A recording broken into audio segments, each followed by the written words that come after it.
శరీరము మట్టిలో కలియును, ఊపిరి గాలిలో కలియును, ఇట్టి అవకాశము తిరిగి రాదు. నేను ఎక్కడికో పోయేదను, ఎక్కడనో ఉండేదను. మాయ నన్ను మిగుల బాధించుచున్నది. అయినప్పటికీ నా వారి కొరకు నేను ఆతురత పడెను. ఎవరైనా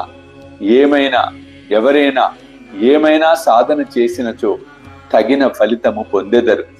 ఎవరైతే నా పలుకులను జ్ఞప్తి అందుంచుకొనెదరో వారు అమూల్యమైన ఆనందమును పొందుతారు.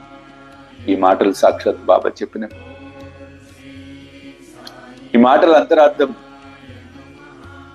ఆయన బాల్యంలో జరిగింది నిజంగా వెళ్ళి చేశాడని కాదు. ఇక్కడ అది కన్ఫర్మ్ చేసుకుని వెళ్ళిపోతే అది అజ్ఞానం. అంటే ఏ పనైనా సరే శ్రద్ధగా చేయాలి, అప్పుడు భగవంతుడు మెచ్చుకుంటాడు. భగవద్గీతలో శ్రీకృష్ణ పరమాత్ముడు చెప్పినట్లు అశ్రద్ధాన పురుష ధర్మశాస్య పరంతప అప్రాప్య మాం నివర్తంతే మృత్యు సంసార వర్తని.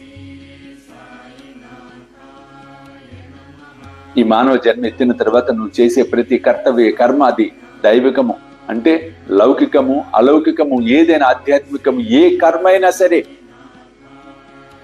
శ్రద్ధాభక్తులతో చెయ్యాలి.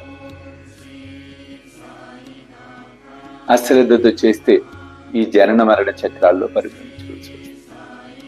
ముక్తి మోక్షమన్న దరిదాపుల్లో కూడా